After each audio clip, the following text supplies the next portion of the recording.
Nukta ya 5 ya 4, tuendelee kukazana kuwa tu yote Biblia yote yatoka kinywani mwa Mungu. Tuendelee tu kukazana pastor kuwa Biblia yote ni maneno yatokayo kinywani mwa Mungu. 5 au Timotheo wa pili sura ya 3 mstari wa 16. Tunaijua sisi wote hapa ulini. Kila andiko lenye pumzi ya Mungu yafaa kwa mafundisho. Au Timotheo wa pili sura ya 3 mstari wa 16. Inaashiria kingine kisicho Biblia. Inaashiria kitabu kingine kisicho Biblia.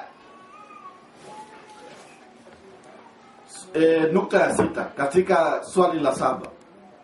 Vile vitabu vinavyofichwa hivi ambavyo tumevitaja hapo,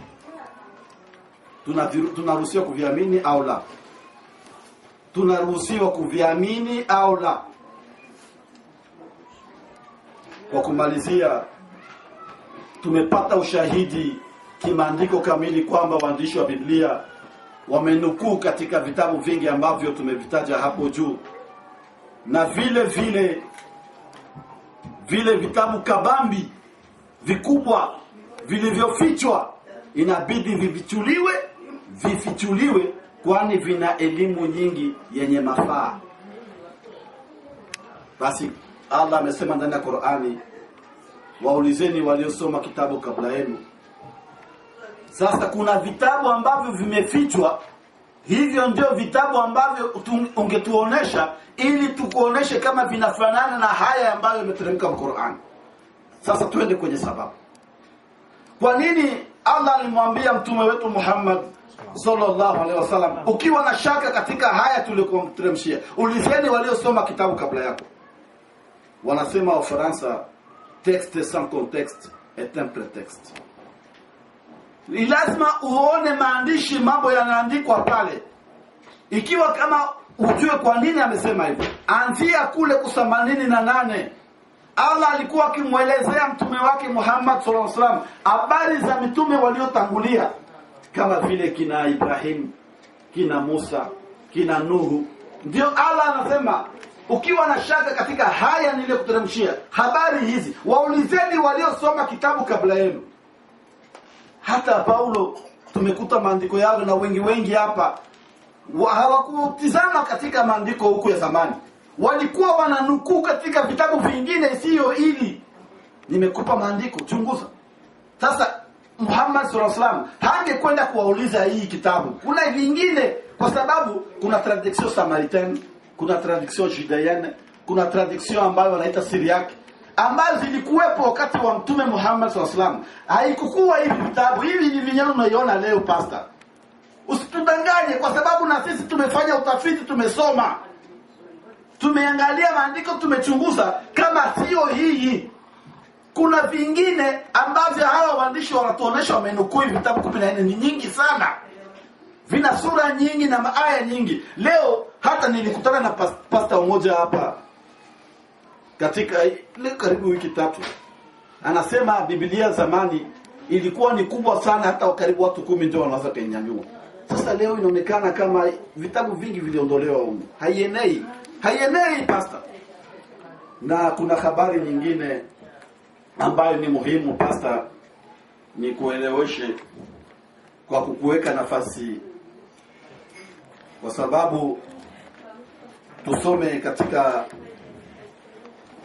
Mathayo 18:11.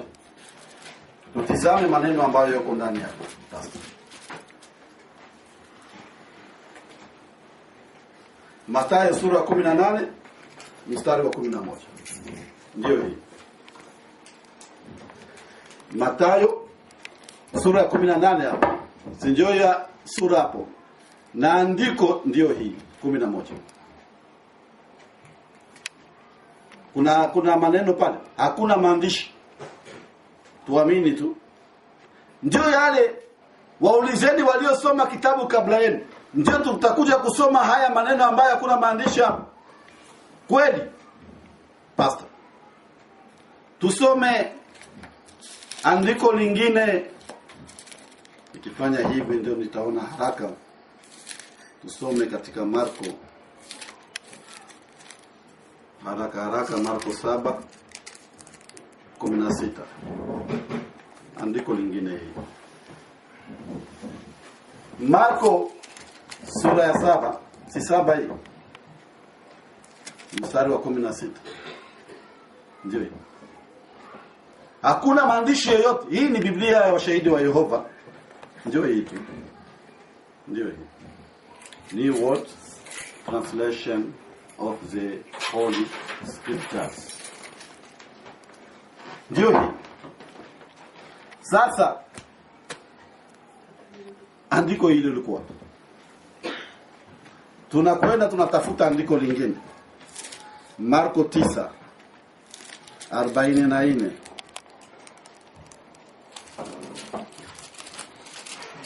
Marko 9:44. Ndio hii. Marko 9, tunakwenda kwanza hapa Marko 9 hiyo.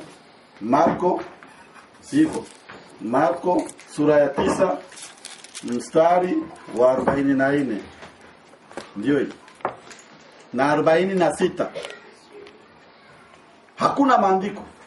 Sijui kama hii mstari ilitoka mbinguni ikakuja tu pale ikaandikwa vile. Inamaanisha nini mstari? Hao waliondoa. Walitafuna. Hao imetafunwa pasta.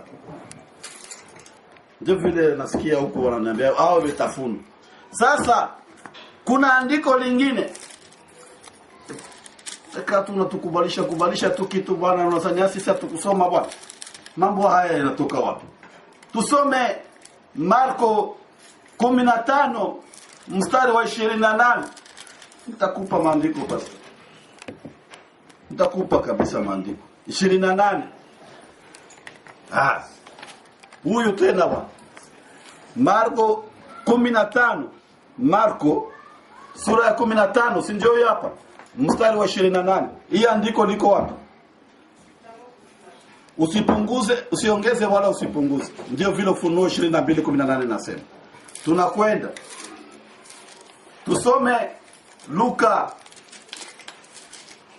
Luka sura ya 23 mstari wa 17. Luka 23, Luc chapitre 23 verset 17. Ndio hii.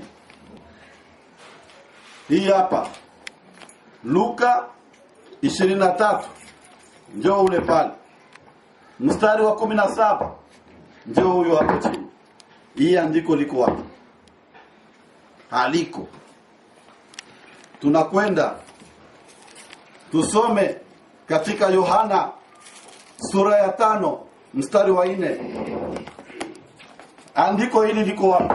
Yohana sura ya 5 mstari wa 4. Hii ni Biblia ya Washahidi wa Yehova. Maandiko haya hakuna kabisa. Lakini katika Biblia hii ya Katoliki inaiweka katika vifungo. Nayo hakuna, nitaonesha hapa, tutarudi nyuma. Nadhani hamtachoka kunisikia. Yohana sura ya 8. Ndio hii. Ni lazima mfuate vizuri, kwa sababu ni maneno yenye manufaa. Tumuulize pasta. Kwa sababu wewe unasema Waislamu waliwaambia kama waache Qur'ani waisome Biblia. Hii ndio mambo tutakuja kusoma huko bwana. Yohana sura ya 8 mstari wa 12. Mstari wa kwanza mpaka 11 iko wapi?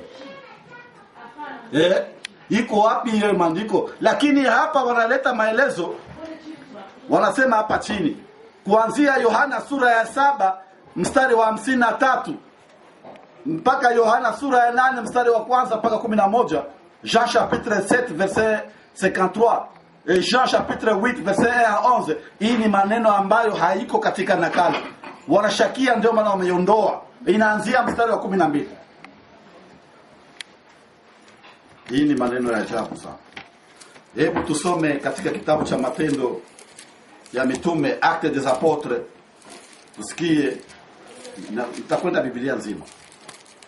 Actes des Apôtres chapitre 24 verset 7.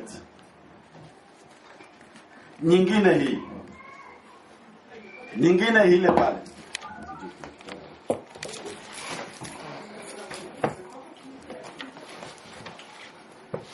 Hapa Actes des Apôtres chapitre 24 verset 7. Ni wapi tena? Ndio hapo. Matendo sura ya 24 mstari wa 7. Andiko hilo liko wapi?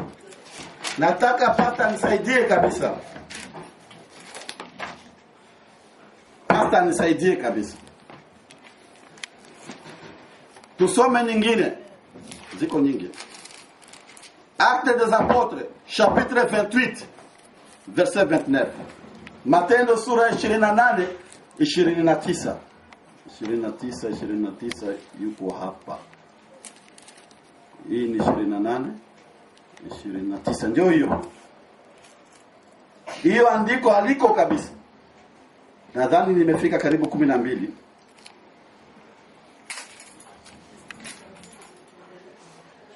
Nimefika karibu 12. Na kuna habari ambayo nilipenda nimweleweshe ndugu yetu kwa kulinganisha Biblia. Leo sitamwacha kimya. Ni lazima nimuulize kwa sababu alisema mengi, lakini sitamwacha kimya. Nitamuuliza sababu dokta ni dokta wapi. Lazima atajibu, mimi naamini. Haya maandiko yamepunguka katika Biblia. Ukisoma kwenye Biblia hii yenye tuko nayo leo. Nilisema kwanza kabla sijamuuliza hiyo swali. Hebu turudilie hii, wasiseme huyu bwana amesema tu ni Biblia au washahidi wa Yehova bwana. Hata Biblia hii ya Katoliki, hata hii Tobe, tradition canonique de la Bible inakubali hivyo. Tukisoma Matthieu 18 verset 11. Hiyo maandiko nitamrudilia tu. Mathayo 18, Biblia ya Katoliki, mstari wa 11. Njoi. Wanaitia katika vifungo ile verse iko wapi? Njoi. Kisha wanakupatia habari hapa katika maelezo de G. Njoi hapa. Wanaandika addition. Imeongezeka. Vipi maneno ya Mungu yanaweza kaongezwa? Kisha twende. Tumesoma katika Marko 7:16. 16 inasema nini? Marko 7:16.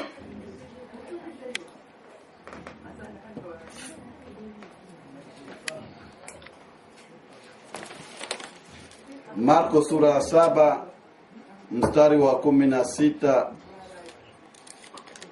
16.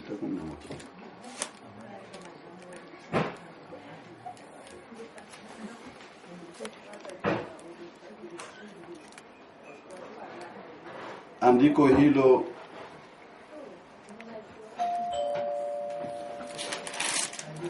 Marko 9:44.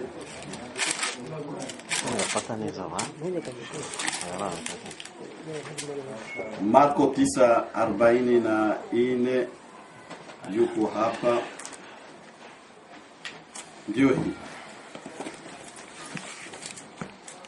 Ndio hii 44 B. Kuna herufi B. Wanasema le verset 44 et 46. Simple répétition du verset 48. Hapa. Sont à omettre. Yani ni maandiko ambayo yamefanywa kama vile repetition. Yani inaonesha kwamba andiko hili ni ya kuondolewa. Tusome Luka 23:17. Luka 23:17. Andiko hilo linaendelea kusema 17. Andiko hilo 17. Luka 23 ni lazima tumuoneshe hapa. Ndio hii.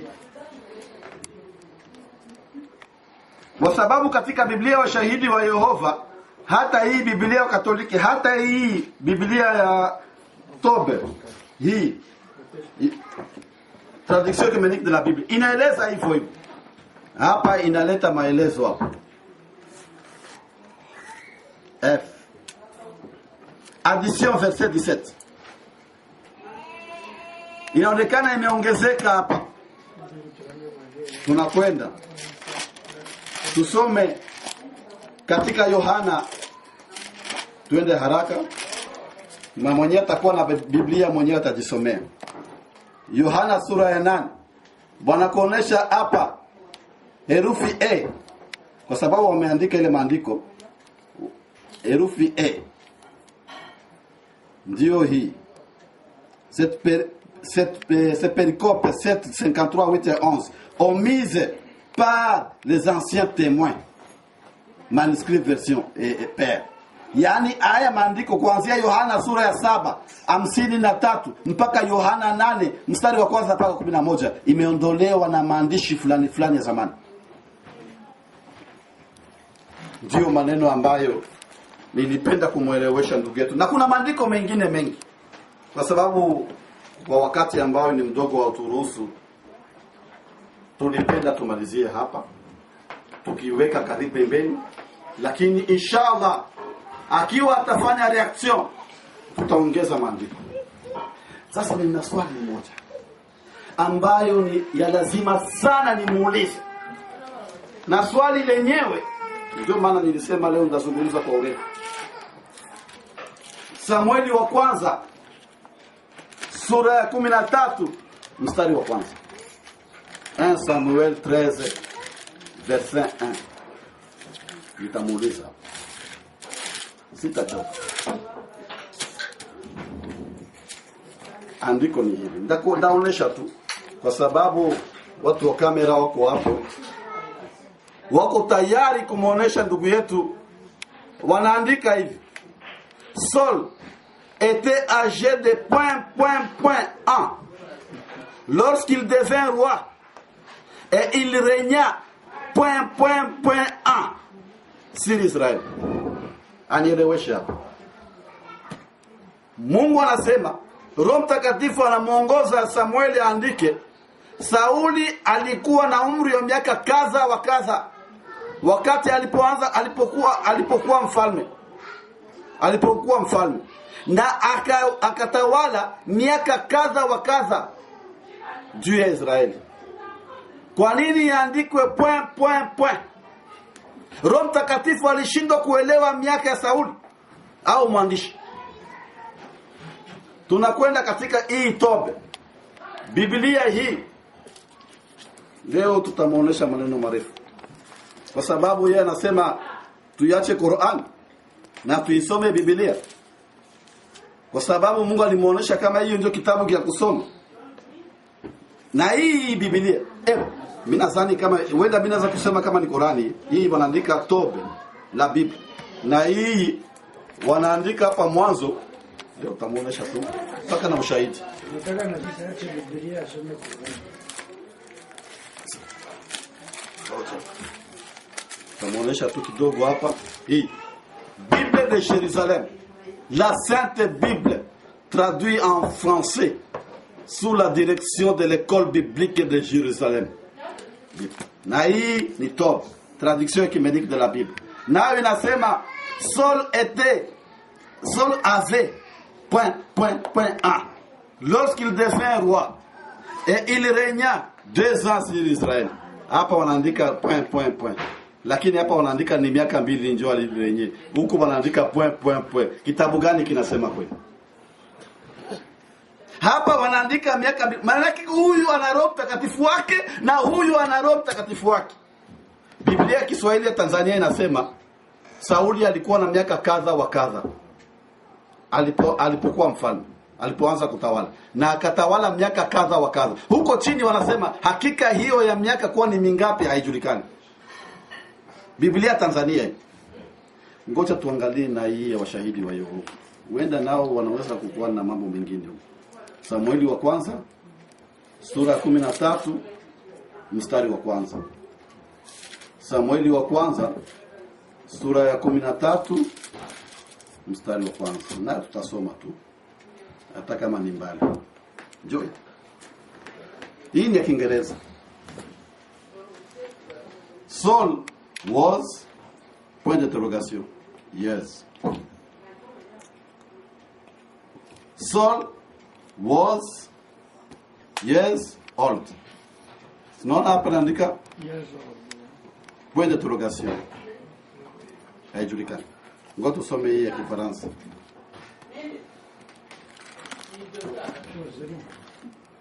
Tutasoma maandiko yote. Hata itachukua wakati kidogo, lakini tutasoma tu. Samueli wa kwanza sura ya 13 mstari wa kwanza. Saul était âgé de point d'interrogation 1. Point. Na point d'interrogation. Alama la kuuliza zinafanana. Roho Mtakatifu wa hapa anasema alama ya kuuliza. Roho Mtakatifu wa hapa ni point. Sasa nimegundua hapa huyu anasema alitawala miaka, yani miaka 2. Lakini tukisoma kwenye Matendo 13:20 wanasema alitawala miaka 40. Biblia hazielewani. Ni tofauti kabisa. Sasa sijui Pastor Paul anataka kutuonesha nini katika maandiko haya. Na kuna neno la mwisho ambayo katika mambo ya Biblia nitaka kuzungumza. Wanaeleza ukiingia hata ndani ya kompyuta, internet, wetia www.google. Ukitia Google huko afu andika les évangiles apocryphes. Yaani injili ambazo zimepigwa marufuku ziko ngapi? Kuna injili ya Barnaba, kuna injili ya Petro, kuna injili ya Yuda, kuna injili nyingi. Injili ambazo zimeondolewa, hata injili ya Yakobo zimeondolewa katika Biblia. Hizi injili zimekwenda wapi? Zimekwenda wapi? Qur'ani imesema wazi. Ukiwa na shaka katika haya tuliyokuteremshia Qur'an, ulizeni waliosoma kitabu kabla yenu. Sasa tumalizie Qur'an. Sio Qur'an kwa. Aya tunairudilia hiyo sura ya 10 aya 94. Ukiwa na shaka katika haya tuliyokuteremshia, basi waulizeni waliosoma kitabu kabla yako. Kwa yakini aya iko pale pale, majibu iko pale pale. Kwa yakini haki imekufikia, imekwisha kukujia kutoka kwa Mola wako. Kwa hivyo usiwe miongoni wa wanaofanya mashaka. Kwa nini nimeingia kwenye Bible hivi? Allah alimuonesha mtume wake Muhammad sallallahu alaihi wasallam kama kuna mambo hapa, kitabu hicho kiko hivi kama vile mimi ninawaeleza hapa, na ndivyo alivyofunza mtume wetu Muhammad sallallahu alaihi wasallam, kwamba ni kitabu ambacho inafaa kutafutisha uhaki. Na ndio maana Qur'ani inasema sura ya 17 aya 81, waqul jaa al-haq wa zahaqa al-batil innal batila kana zahuqa. Imekujeni ukweli kufuta uongo, kwa hakika uongo utafutwa. Sasa maneno haya nimeonesha Bible mbalimbali hivi. Haya ndio mambo ambayo Muhammad asome tu kwa kutaka tu kuchunguza. Hapa imesema hivi, hapa imesema hivi, hapa imekosekana hivi, hapa umetia kistadi hivi. Ndio mambo unataka kutupeleka ndani. Qur'ani iko wazi. Dhalika alkitabu la raiba fi. Kitabu ambacho hakina shaka ndani yake. Hakina shaka ndani yake. Vipi? Ukifunua kitabu cha Ezra, uende ulinganisha na kitabu cha Nehemia, kitabu cha Esdras na kitabu cha Nehemia. Esdras sura ya 2 na Nehemia sura ya 7, linganisha, utakuta ndani hitilafu 60 contradiction. Maneno ya Mungu ikwenda contradiction ndani. Afala tadabbaruna al-Qur'an walau kana min 'indi ghayri Allah lawajadu fihi ikhtilafan kathira. Je, hawazingatii Qur'an? Ingelikuwa ilitoka kwa sie kuwa Allah, bila shaka mngekuta ndani ikhtilafu nyingi. Hii ndio mambo kwa ufupi, kwa sababu huenda Allah anaweza tuwezesha tukutane naye tuzungumze hata zaidi hapa. Maandiko ziko mengi, lakini naweka pembeni, tutaongezea wakati tutafanya naye mjadala. Tunasubiri reaction yake inshallah. Nafikiri ndio hivyo. kuna jambo lingine ambayo ametoa pastor huyo. Ametoa sura ya 46 aya 9. Sura ya 46 aya 9. Aya hiyo inasema nini?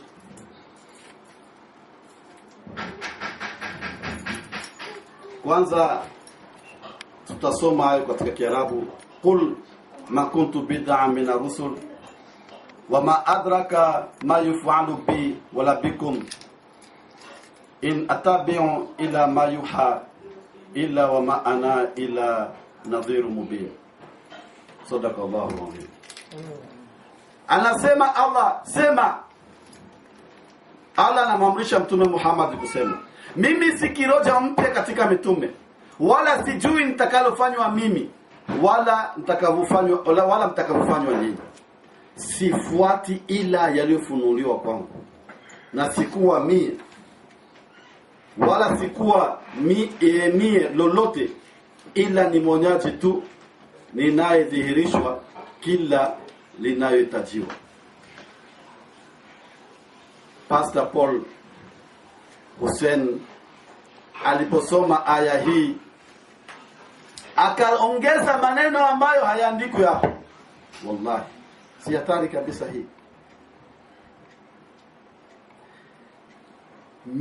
Allah anamwambia hivi, mimi si mpya katika mitume, kwa kusema hivi, sijui nitakafanywa nini wala nyinyi. Yeye alishaleta mahabari ya kwenda motoni, ya kwenda peponi, yani mbinguni. Hapa yanaandikwa. Habari hii ni mbali kabisa na yale anayosema, kwa sababu Allah anamwambia wewe ndio useme, mimi siko mpya katika mitume kujua nitakayofanywa mimi. Yaani mitume wote waliomtangulia Mtume Muhammad sallallahu alaihi wasallam hawakuwa najua watafanywa nini wala watu wao watafanywa nini. Kama vile Musa alipoambiwa uende ukamwambie Firauni hivi, hakujua kama Firauni atamfanyia nini kule. Alipotupa hiyo makamba chini zikageuka nyoka, hakujua, ameshtuka. Mungu akamwambia una nini mkononi mwako? Akasema nina fimbo. Tupa na wewe hiyo fimbo. Ikavimeza vile vinyoka vyao. Ikageuka nyoka na ikameza vile vinyoka vyao. Sasa alikuwa ajue atafanywa nini wala mwenye kutembea naye atafanywa nini. Kama vile Musa alipokwenda kuokoa wana wa Israeli, akawachukua baada ya kuwafanyia miujiza ya ajabu ya mwisho, ikamfanya mpaka Firauni awawache wale watu, akawachukua mkononi wao akawapeleka. Alipofika mbele ya bahari, akaona bahari hakuna namna ya kuvuka. Wale watu wakamwambia, sasa Musa, sasa hatujui tutafanya, wewe unatupeleka wapi? Mbona hakuna njia huko? Ona nyuma ndio ule Firauni anakuja. Firauni anakuja kuwapiga sasa. Mungu akamwambia Musa, chukua fimbo lako, tupiga kwenye bahari. Akafungua njia. Wakakwenda kufika mwisho, akamwambia piga tena, wakazama. Musa alikuwa ajua atafanya nini wala watafanywa nini wala watu wake nao watafanywa nini. Anasubiri wahi. Mungu amwambie fanya hivi na watu wako waambie wafanye hivi ili wafanye. Yaani Nabii Muhammad SAW alikuwa hajui kama atafukuzwa ndani ya Maka, alikuwa hajui kama atafungwa, alikuwa hajui kama watawadhibu watu wake, alikuwa hajui kama watamuua, mambo kama hayo. Sasa hao watamfunga. Sasa na watu wake hawajui. Ndio anawaambia watu, wanakwenda kumwambia mtume. Sasa unaona mambo yenyewe yanatufikia. Ona mtihani yenyewe yanatufikia. Sasa tunataka kuuawa. Hatujui tutafanya nini. Ndio Allah anawaambia muambie, wewe hauko mpya katika mitume kwa kujua ambayo itakufikia wala watu wako ambayo itawafikia. Subiri wahi. Subiri ujumbe wala ufunuo. Niwaambie mtafanya nini. Kama muondoke. Na mtume Allah akamwambia, ondoka hama Madina. Rudi uende urikipele Madina, nini Maka. Sasa msubirini amri. Hapa habari ya kuenda hapa, kwa sababu inasema ile nini wa maadraka ma yufu'alu bi, sijui kutendewa, yani kufanywa kitu, kitendo kibaya au kizuri, sijui nitatendewa nini. Hapa kuna habari ya kwenda, kutenda au kutendewa, njoo kwenda au njoo kuingia. Habari tusichukue kila kitu tuweke nafasi yake. Hasa pasta hapa asikae anazungumza mambo ambayo hayajui. Hii ni jibu ambayo tumempa katika sura 46, kwa sababu yeye alisema surati kufu kama surati ukufu, lakini ni surati ahqaf, kwa sababu mwanazuoni kama yeye ambaye amesoma miaka 23. Kwanza mtizameni vizuri kwa YouTube, alisoma hii sura vibaya, hakusema surati al-ahqaf, amesema vingine. Na swali lingine ambalo alizungumza pasta wetu ni sura 43 aya 61, sura az-Zukhruf aya 61. Tusome hiyo aya kwa haraka, kwa sababu kuko nyingine swali amesema tutampa shekhe na atazungumza kidogo kwa kumwelewesha vile amesema ndani ya sura 61. Na kwa kweli yeye Nabii Isa ni alama ya kuwa kiama kinaanza kutukaribia. Msikifanyie shaka na nifuateni, hii ndiyo njia iliyonyoka.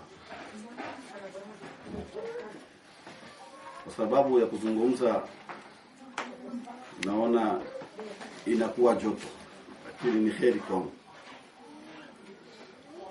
Ukweli umefika, wakati wa kuzungumza kweli umefika. Na anapozungumza uongo unapanda kwenye ascenseur, sijui wanaita lift, lakini mkweli anakuja anapanda kwenye stairs, anapanda kwenye madaraja, atafika tu. Na kwa kweli yeye Nabii Isa ni alama ya kuwa kiama kinaanza kutukaribia. Msikifanyie shaka na nifuateni, hii ndio njia iliyonyoka. Nani anazungumza? Na nani anazungumziwa? Nani anazungumza na nani anazungumziwa? Na wanamsema nani? Na kwa kweli yeye Nabii Isa ni yeye. Mwenye kusema ni Allah, mwenye kuelezwa ni Mtume Muhammad sallallahu alaihi wasallam. Ni alama ya kuwa kiama kinaanza kutukaribia. Hapana, kiama kinaanza kukaribia, kiama kijafika. Kiama kukaribia ni tofauti na siku ya kiama. Ni dalili kuwa ndio huyu Nabii Isa anafika, basi kiama ndani ya siku ya miezi chache au miaka chache kinakuwa tayari. Lakini haijamaanisha ndio siku ya kiama. Hapana. Au ndio siku ya malipo, au ndio siku ya kusimama mbele ya Allah. Hapana. Tusikie aya vizuri. Dalili ya kiyama na siku ya kiyama ni vitu viwili tofauti. Kwa mfano, mtu anakuambia mawingu ni dalili ya mvua. Mtu akikwambia mawingu dalili ya mvua, ndio mvua. Dalili ya mvua maana ni alama hivi mvua inataka kunyesha, unaona mawingu mvua inataka kunyesha, lakini mvua haijanyesha bado. Sasa mkiona Yesu anakuja, msimaanishe kama ndio kiyama, yeye ni dalili. Msikifanyie shaka. Na nifuateni, yeye akasema nifuateni, ni Yesu ndio anasema. Yesu anasemewa hapa. Allah ndiye anamuelezea Muhammad, Yesu yuko wapi? Yaani Allah ndiye anasema nifuateni. Mtume Muhammad anawaelezea nifuateni. Ukimfuata Muhammad umemfuata Allah. Ukimtii Muhammad umemtii. Hapa hakuna habari za Yesu hapa. Hii ndio njia iliyonyoka. Hawakusema Yesu ni njia. Yesu ni nabii. Hauwezi kumuita hii Yesu. Au mimi hapa Sheikh Farati au Sheikh Farati. Ukisema hii Sheikh Farati au hii Sheikh au hii Sheikh Sirati, ni kukosa adabu. Hii ina maana yake kitu. Narudilia kitu. Na huyu wangesema, ingelikuwa ni Yesu wangesema huyu Yesu ndiye njia iliyonyoka. Lakini wanasema hii ndiyo. Ni tofauti. Ni habari ndiyo njia iliyonyoka. Pastor Paul, unashindwa kutafsiri Qur'an. Miaka 23 kwa. Kwa nini? Tukisoma hii surati Zukhruf aya 64, tuko pale pale. Kwa hakika Yesu ndiye anasema sasa. Alipofika inaanza 63. Na alipofika Isa kwa dalili zilizowazi alisema nimekujeni na elimu yenye nafuu. Na alisema nimekujeni na elimu yenye nafuu na ili nikuelezeni baadhi ya yale mliohtalifiana, basi mcheni Mwenyezi Mungu na nitiini. Yaani mumche Mwenyezi Mungu na munitii mimi Yesu. Kwa hakika Mwenyezi Mungu ndiye Mola wangu na Mola wenu, basi muabuduni. Hii ndiyo njia iliyonyooka. Ni ile kauli ya Yesu. Amefundisha watu kama Allah huwa rabbi wa rabbakum. Maana inaonesha hapa wanasema inna Allah huwa rabbi wa rabbukum fa'buduhu hadha siratu mustaqim. Kwa hakika Allah ni Mola wangu na Mola wenu, mumwabudu yeye. Hii ndio njia iliyonyoka. Hapa Yesu anasema ni Mungu. Takbir. Allah. Basta. Unashindwa. Ndio wanasema Wafaransa, texte sans contexte est un prétexte. Lazima uzungumze kontekste nzima hapa. Njia iliyonyoka sio Yesu. Tunarudi. Tukitaka kumuelewesha ndugu yetu, rafiki yetu, mhubiri mwenzetu ambaye ameghafilika, tumsaidie kidogo na maandiko. Yesu, hata tukisoma Biblia, Yesu hata hukumu siku ya mwisho. Hii inakataa kabisa kutokana na hii maandiko. Wakorintho wa kwanza sura ya 15. Wakorintho wa kwanza sura ya 15 mstari wa 24 24 hadi 28. 1 Corinthiens chapitre 15 verset 24 à 28. Tusome. Tuone kama Yesu ndio mwenye atatawala siku ya mwisho. Biblia iko wazi kabisa. Inasema hivi. Halafu mwisho utakuja. Njoo hii siku ya mwisho, siku ya kiyama, ambayo alitakuwa anataka kuzungumzia hapa. Ile kule ni dalili bwana. Hapa ndio mwisho. Halafu mwisho utakuja. Vitu vyote. Mbona uliandika mnikwepa? 24. Halafu mwisho utakuja wakati atakapotoa ufalme kwa Mungu Baba. Atakapoondosha ufalme wote na mamlaka yote na uwezo wote. Yaani atakayempatia Yesu mamlaka ya kwenda kuwapiga maadui zote wa Mungu, ni Mungu atampatia ile ufalme. Maana sharti atawale hata atakapoweka adui zote chini ya miguu yake. Yesu kazi yake atakuja kabla ya siku ya mwisho. Atawaweka wadui wote chini ya miguu yake. Adui ya mwisho kuondosha ni mauti. Sababu vitu vyote viliwekwa chini ya miguu yake. Naona andiko bwana. Lakini wakati anaposema vitu vyote vimewekwa chini ya miguu yake, imeonekana kwa wazi ya kwamba vyote viliwekwa ila yeye aliyeviweka. Yaani Mungu atampatia Yesu uwezo wa kuweka wadui wote chini ya miguu yake, ni katika kupigana vita na kuwashinda wale wadui wa Mungu wa Antikristo. Alafu Mungu mwenyewe alimpatia uwezo Yesu aweke vitu vyote chini ya miguu yake. Huyo Mungu hatakuwa chini ya Yesu kabisa, hatakuwa chini ya Yesu. Basi vitu vyote vikisha kuwekwa chini yake yeye, wakati ule sio siku ya mwisho, mwana mwenyewe vile vile atawekwa chini yake yeye aliyeweka vitu vyote chini yake, hata Mungu awe yote katika yote. Yaani Yesu na sisi pamoja siku ile tutakuwa chini ya Mungu. Yaani Yesu akisha kuweka watu yote chini ya miguu yake, anawatawala wote. Na yeye Yesu naye atakuwa chini ya Mungu, na Mungu awatawale wote. Siku ya mwisho Yesu atatawala. 1 Corinthiens chapitre 15 verset 24 à 28. Wakorintho wa kwanza 15 24-28. Paulo alisema eti hakuna mwingine mwenye anaweza kaweka mtu ufalme wa mbinguni isipokuwa Yesu peke yake. Maneno haya naona Paulo akusemesha kweli kabisa. Mathayo sura ya 20 mstari wa 20 mpaka 23. Mathayo chapitre 20 verset 20 à 23. Mathayo sura 12 mstari wa 12 mpaka 23. Andiko linasema nini?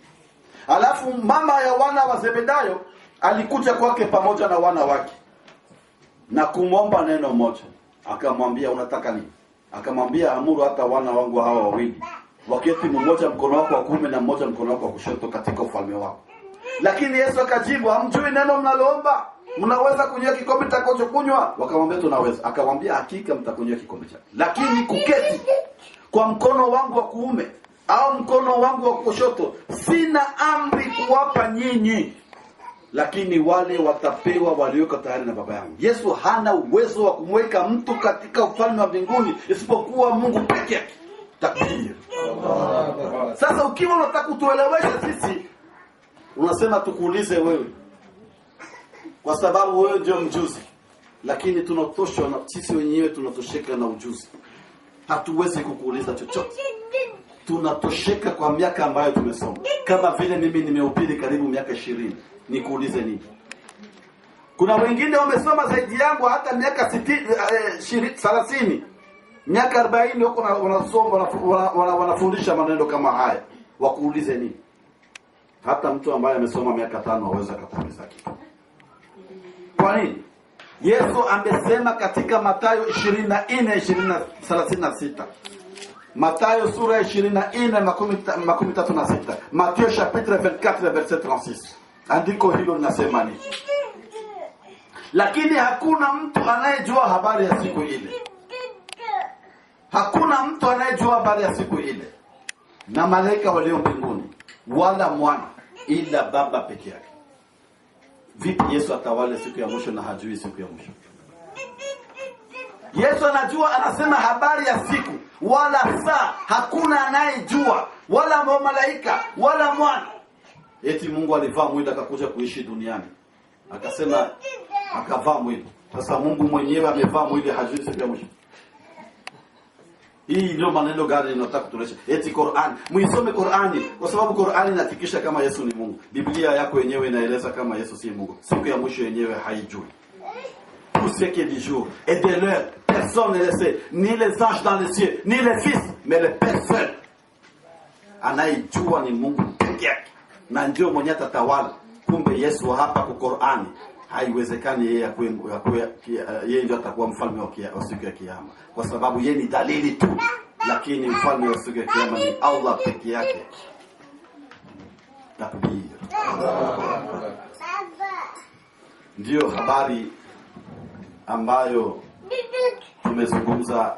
Kuna maneno ambayo amezungumza, anasema Waislamu wanamwabudu Muhammad kwa kutamka maneno haya, Allahumma swali ala Muhammad. Nasema vile alisema yeye.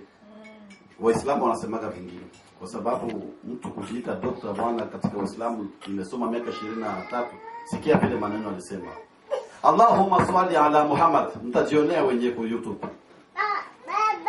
Katika maneno alizungumza pale, unaandika tu, wanasema Allahumma swali ala Muhammad wa alihi Muhammad swalaita wa barik ala Muhammad barakta. Sasa ndio nataka tumuelekeze kidogo, tumuoneshe maana ya hii maneno. Maana yake anasema Allahumma swali ala Muhammad wa alihi Muhammad, na kuomba Muhammad kwa kuabudu wewe Muhammad. Sijui alisema hivyo, na tunaomba baraka kwako wewe Muhammad. Ndio maana ya hii maneno. Tunaona Waislamu wanakuwa na mabudu Muhammad kwa kusema haya. Hii ndio maana ambayo Sheikh Bariala inshallah anaweza kuleta tafsiri ya maana hii na kumwelekeza kidogo pastor huyu.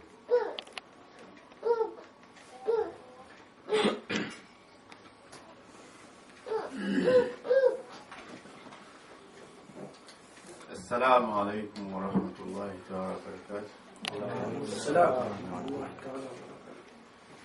الحمد لله والصلاة والسلام على أشرف المرسلين سيدنا محمد صلى الله عليه وسلم وعلى آله وصحبه ومن تبعه بإحسان إلى يوم الدين.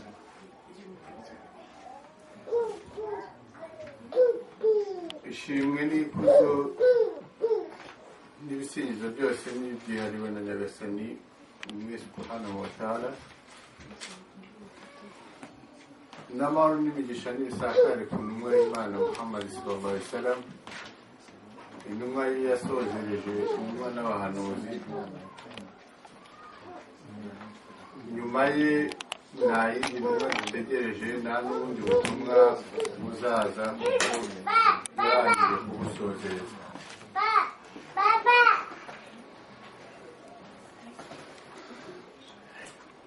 ni amagambo menshi mfite kuza kuvugiraho,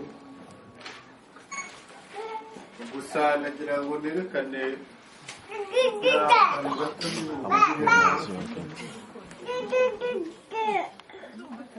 ubwo intumwa y'Imana Muhammad sallallahu alaihi wasallam yahabwaga ubutumwa,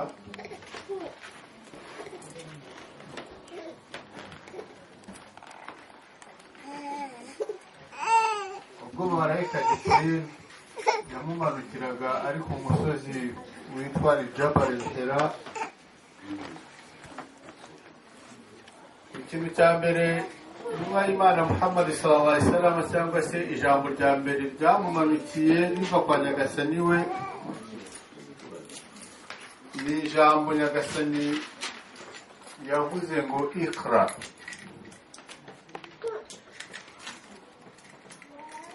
Aho marayika Jibril yabwiraga intumwa Muhammad sallallahu alaihi wasallam iti soma. Muhammad yamushubije amubwira ko we atazi gusoma. Jibril arongera abimusubiriramo inshuro nyinshi kugeza ubwo intumwa y'Imana Muhammad sallallahu alaihi wasallam yatangiye gusoma. Iki nicyo kintu cya mbere navugiraho gisa nkaho cyabaye amayobera cyangwa se gisa nkaho ari ikintu gitangaje. Ubu iyo abashakashatsi bicaye bakareba ibyo intumwa y'Imana Muhammad sallallahu alaihi wasallam yagiye avuga, nibwo babona ko uyu muntu koko yari afite ingufu ziva ahandi twe tutazi, zishobora kuba arizo zimuyoboye. Kuba icyambere atarabashije kwiga agasobanura ibigendanye n'ikirere, agasobanura ibigendanye n'amazi, ibyo byose ni ubuhanga usanga abantu bajya kwigira kugira ngo bagere kuri izo engineera zo kubasha gusobanura ibyo byose. Uwo nguwo utarabashije kujya mu ishuri yasobanuye kubera ko Nyagasani yari yaramuhaye ingufu zo kwigishwa n'abamarayika. Ni ukuvuga ko yari afite ishuri rye ryihariye. Niho kuri uyu munsi hava uyu muyoboro, aho Nyagasani avuga ati Iqra bismi rabbika alladhi khalaq khalaqal insana min alaq. Ati soma mu izina ry'umuremyi wawe ari we Nyagasani. Usome ni ukuvuga ngo usome ariko ugendeye ku mirongo ya Nyagasani, ugendeye ku cyubahiro cya Nyagasani wawe umwe. Nyagasani we waremye akarema umuntu amukuye mu gasoro k'amaraso.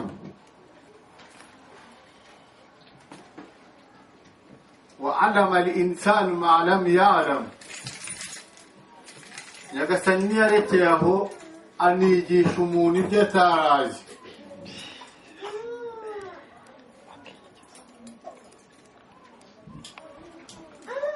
Nyagasani amaze kumwigisha gusoma, yanamwigishije gukoresha ikaramu.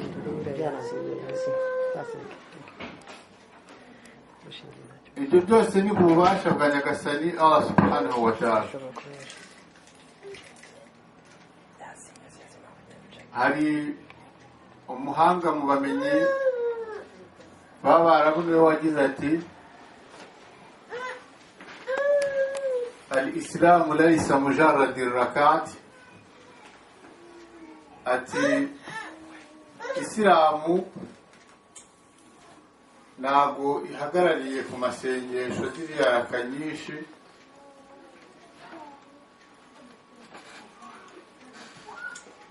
ahubwo yagize ati al-islam huwa al-ilm wal-amal.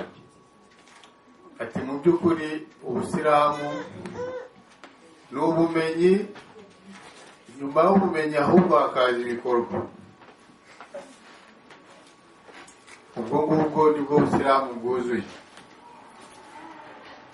uyu mugabo rero nk'uko shehe yabivuze mu magambo maremare arambuye, nk'uko koko mu mateka ye asobanura yuko yize. Numva ko uburyo yagiye akurikirana universite yagiye yiga na universite yo mu gihugu cy'abarabatizemo, keretse hari icyo atabashije gucamo cyangwa se kitari cyarubaka izo universite. Ariko universite zose z'ibyo bihugu yize muri Irani, aca mu Misiri, ajya muri Libya, ajya kwiga Arabie Saoudite, ajya kwiga muri Kuwait,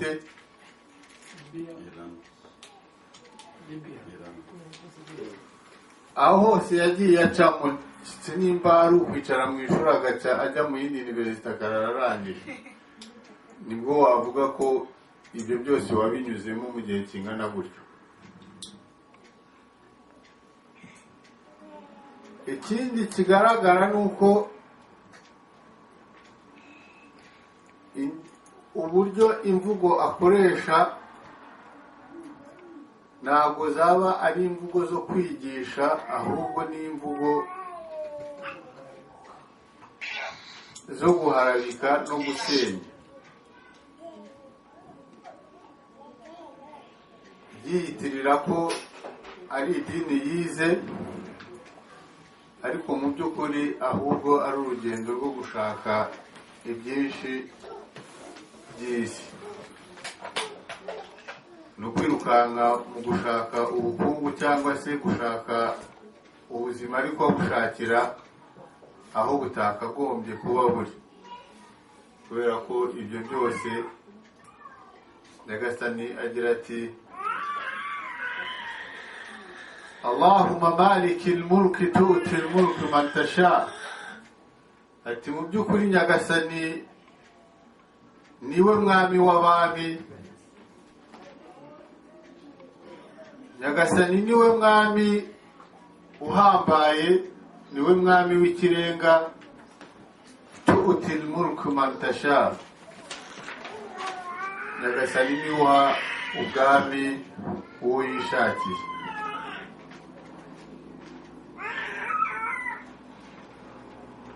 Kandi n'ubwo bwami Nyagasani abwambura uwo ashatse. watu'izzu liman tasha, Nyagasani aha icyubahiro uwo yishakiye. watudhiru liman tasha, kandi yaka n'icyubahiro uwo ashatse. Ni ukuvuga ngo akuzamura mu nzego igihe cyose agushakiye, ni nk'uko muri izo nzego azigukuramo igihe cyose abishakiye. Ingero zose hano kuri iyi si twirirwa tuzibona, n'izo tutabona wenda tuzumva ku maradiyo, izo tutumva ku maradiyo turabibona. Ni bangahe uyu munsi bari abanyacyubahiro bakaba basuzuguritse? Ni bangahe bavugiraga ku mugaragaro uyu munsi bakavuga bihishe? Ibyo byose ni gahunda z'Uwiteka.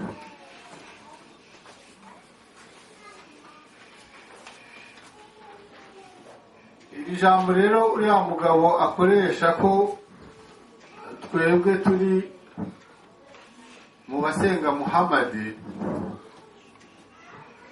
ntabwo idini ry'Ubusilamu, ubundi ntabwo Ubusilamu bwabayeho ku gihe cy'intumwa y'Imana Muhammad sallallahu alaihi wasallam. Ni ukuvuga ngo Ubusilamu bwabayeho mbere y'intumwa y'Imana Muhammad sallallahu alaihi wasallam, ahubwo nuko yaje ari intumwa, Nyagasani amwohereje ku bantu bose.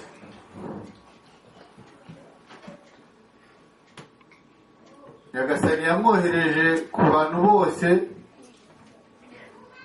Aha niho yaje atandukaniye n'izindi ntumwa,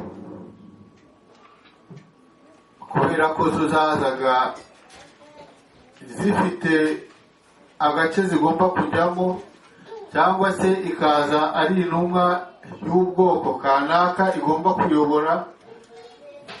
We aza nyagasani amuhaye kuza kuyobora isi yose.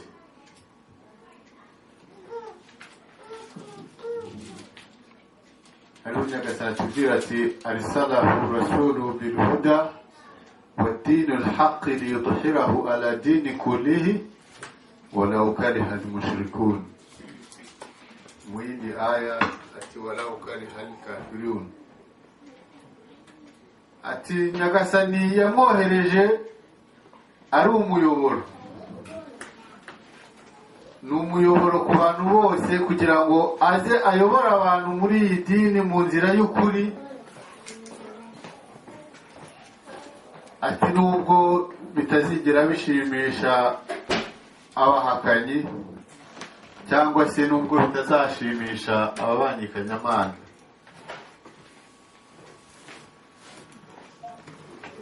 Ikigaragaza ko rero ubusilamu budahagaze ku ntumwa y'Imana Muhammad sallallahu alaihi wasallam, ahubwo intumwa y'Imana Muhammad sallallahu alaihi wasallam yabaye umuyoboro kugira ngo asakaze iri dini, arirwanire kugeza aho rikwirakwiriye isi yose.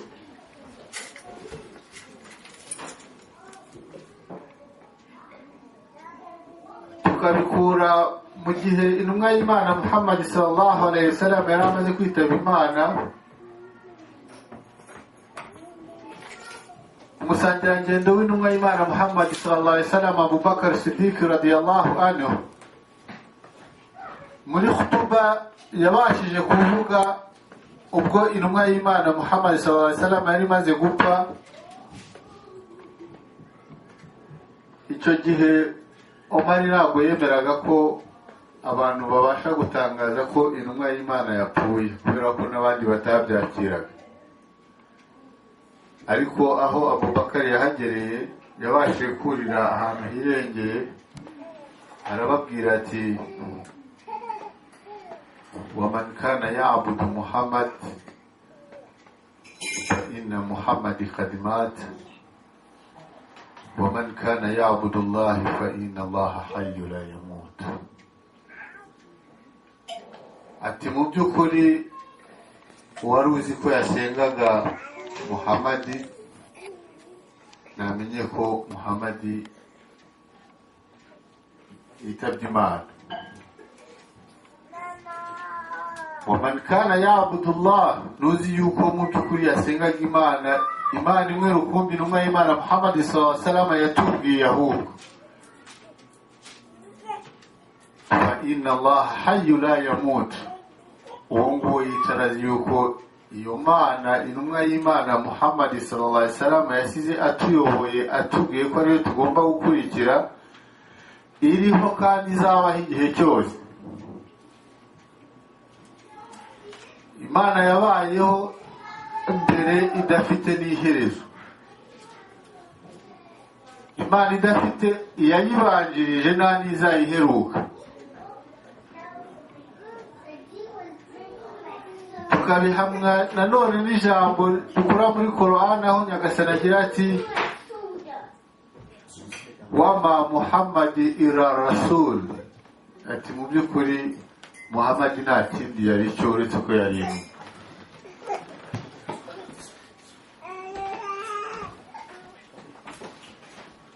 Ati kuba yishwe cyangwa se yapfuye ntabwo aricyo cyatuma musubira mu bikorwa byanyu mwari murimo.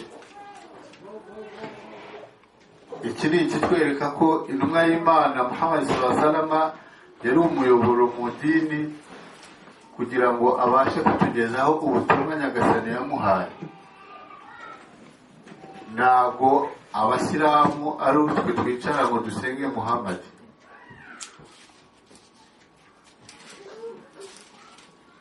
Aho avuga rero ngo twebwe dusenga Muhammad kubera ko tuvuga ngo Allahumma salli ala Muhammad, ahubwo byakagombye kuba yaza no kuvuga ngo dusenga Ibrahim,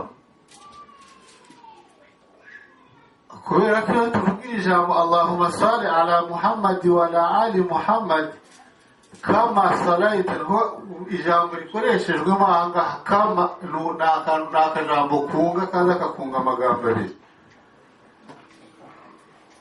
Byakagombye kuba ahubwo ari Ibrahim, kubera ko dusabira intumwa y'Imana Muhammad sallallahu alaihi wasallam ngo Mwenyezi Mungu ngo Nyagasani amuhe imigisha nk'uko yabikoreye intumwa y'Imana Ibrahim. Nukuvuga ngo Ibrahim yabanjeho mbere y'uko Muhammad aza. Sinzi impamvu yafata ahubwo Muhammad byari kuba Ibrahim. Wabariki ala Muhammad, kandi uhe inema intumwa y'Imana Muhammad nk'uko wazihaye intumwa yawe Ibrahim.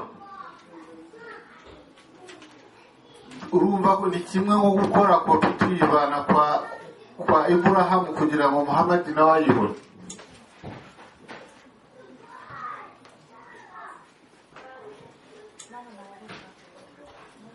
Tumvikana ko intumwa y'Imana Muhammad bamufatiye ko kuba ariwe waje agasakaza idini ry'Ubusilamu rikaza rikamenyekana, kuko ariwo muyoboro Nyagasani yaramuhaye. Ko niho yaje atandukaniye n'izindi ntumwa, nk'intumwa y'Imana Nuhu alayhi salatu wassalam yaje ari intumwa iyobora umuryango we gusa, yari afite ubutumwa bwo kuyobora umuryango we. Intumwa y'Imana Dawudi iziyobora Abisirayeli.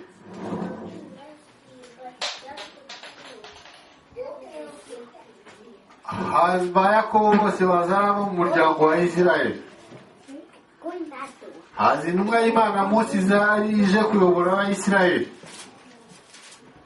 Haza intumwa y'Imana Isa iyobora Abayisirayeli. Kugeza intumwa y'Imana Muhammad sallallahu alaihi wasallam yaziye Nyagasani mu butumwa bwo kuza kuyobora isi yose. None ahangaha hakaba ariho dutandukanira nabo, kubera ko abandi bakurikira umuyoboro ahubwo batagombye gufata, kuvuga ngo barinjira mu muyoboro w'Abisirayeli atari wo bakagombye kujyaho. Intumwa y'Imana Muhammad sallallahu alaihi wasallam yari afite ubutumwa bwo kugira ngo afate abantu bose muri rusange, ibiremwa byose bituye isi.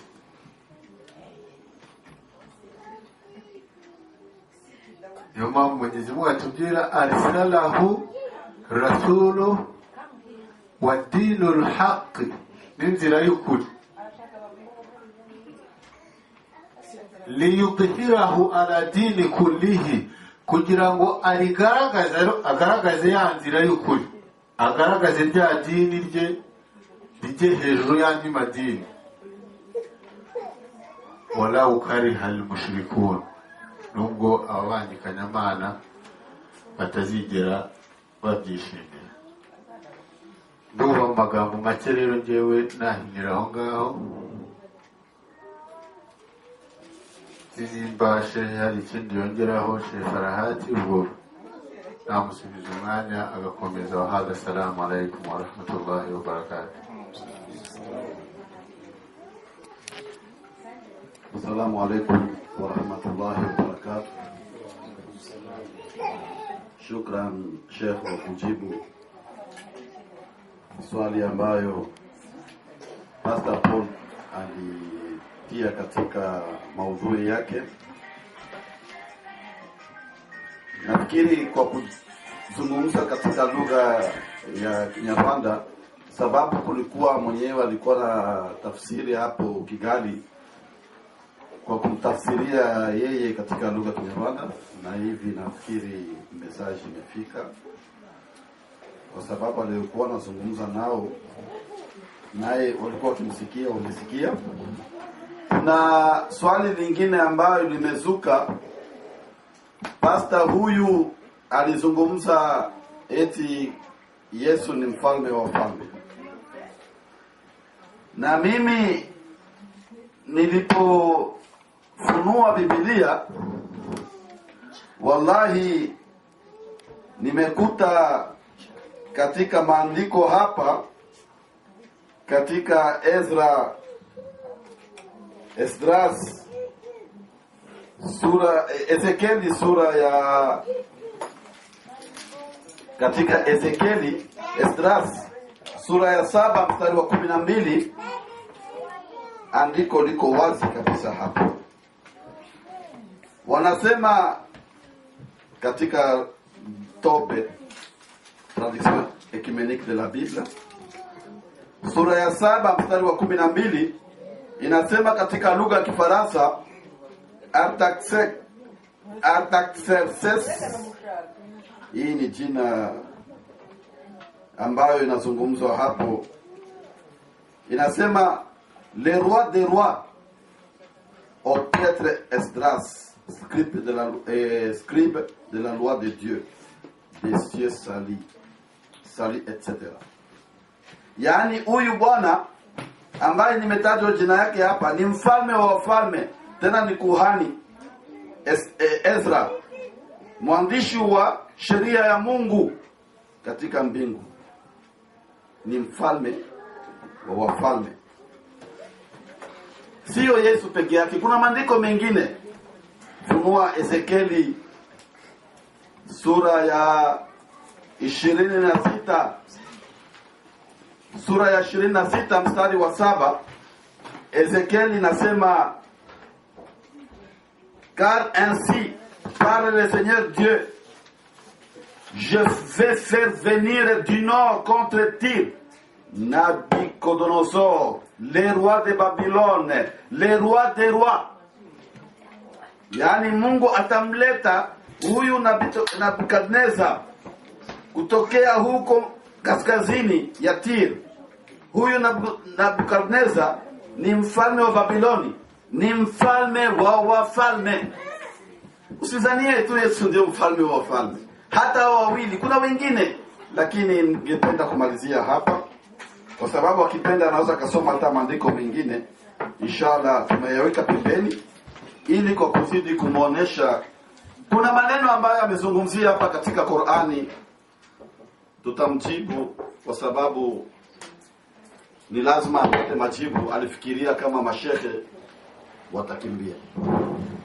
Mashehe hawezi kukimbia, ni watu ambao wamesoma, wameisoma Qur'ani pia Biblia miaka nyingi sana. Ametoa sura ya 3, sura Al-Imran, aya ya 49, lakini kule juu amepaacha, akasoma chini hapa, amesema tu hivi, nimekuumbeni nyinyi.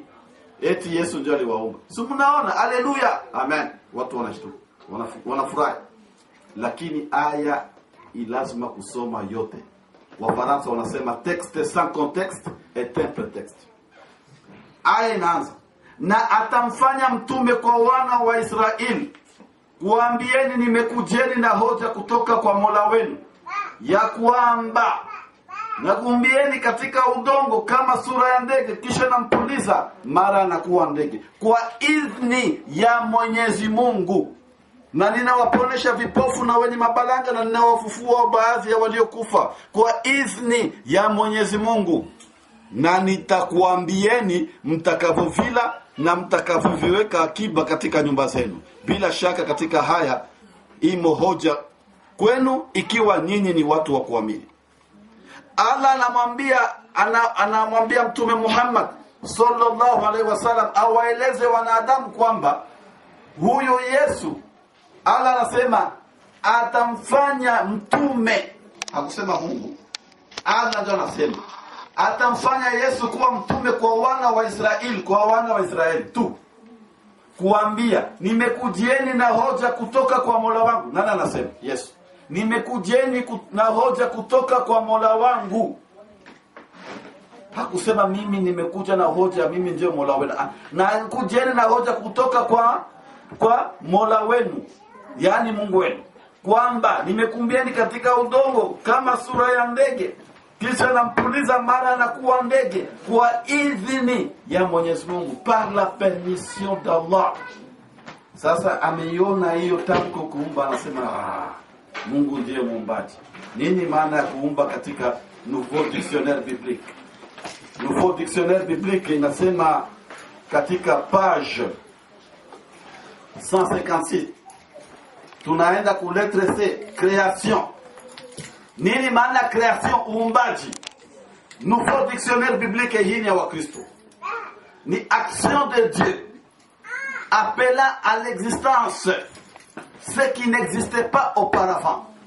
Yaani uumbaji ni manake ni kitendo cha Mwenyezi Mungu cha kuita kitu kiwe ambacho hakikuwepo kabla. Yaani Mwenyezi Mungu anafanya kitu, anakianzisha mwenyewe, na hiyo kitu ambacho kimeanzishwa kama kilikuwa kabla, sio kuumba tena, ni kutengeneza. Yesu alitengeneza ndege. Ndege imeumbwa kabla. Yaani usome Mwanzo sura ya kwanza mstari wa 20. Uanzie pale mpaka 25. Mungu aliumba ndege. Sasa huyo Yesu amekuja kufanya mfano wa hiyo ndege ambayo Mungu ameshaumba. Yeye siye tena muumbaji. Créer ni kuanzisha kitu ambacho hakikuwepo kabla. Ndio maana ya créer, kuumba. Unafanya kitu peke yako, na ikiwa utafanya kile kilichokuwa kabla, kile ambacho kimeshafanywa, itakuwa hapa umefanya nini? Umekopi tu yale ambayo yameshafanyika, yashatendeka. Sasa alimchukua ndege akamfanya mfano wa ndege, kama vile ametengeneza na kuwa mfano wa ndege, alafu anampuliza kwa idhini, ruhusa. Mungu ndiye anamwambia mpulize Yesu, kwa kuonesha inakuwa ni miujiza. Sasa pale haiko tena kuumba. Aliwafufua baadhi waliokufa kwa idhini ya Mwenyezi Mungu. Qur'ani iko wazi. Msamahani, nimeweka kitabu kingine kile Qur'an. Hapa ameponesha vipofu kwa idhini ya Mwenyezi Mungu. Qur'ani iko wazi. Sasa Yesu anaendelea, kwa vile Mungu anasema, anamnukuu kwa vile alivyosema alipokuwa na Wayahudi. Anaendelea katika aya ya 50, anasema, na nitakuwa msadikishaji wa yale yaliyokuwa kabla yangu katika Taurati. Nimekuja ili nikuhalalisheni baadhi ya yale mlioharamishiwa, na nimekujeni na hoja kutoka kwa Mola wenu. Kwa hivyo mcheni Mwenyezi Mungu na nitiini. Yesu anasema mumuogope Allah na munitii mimi. Hakika, anaendelea aya 51, hakika Mwenyezi Mungu ni Mola wangu na ni Mola wenu, basi mwabuduni. Hii ndiyo njia iliyonyoka. Inna Allaha rabbi wa rabbukum fa'buduhu hadha siratu mustaqim. Hakika Mwenyezi Mungu ni Mola wangu na ni Mola wenu, basi mwabuduni. Hii ndio njia iliyonyoka. Mbona Yesu akusema mimi ni Mola wenu mniabudu, hii ndio njia iliyonyoka?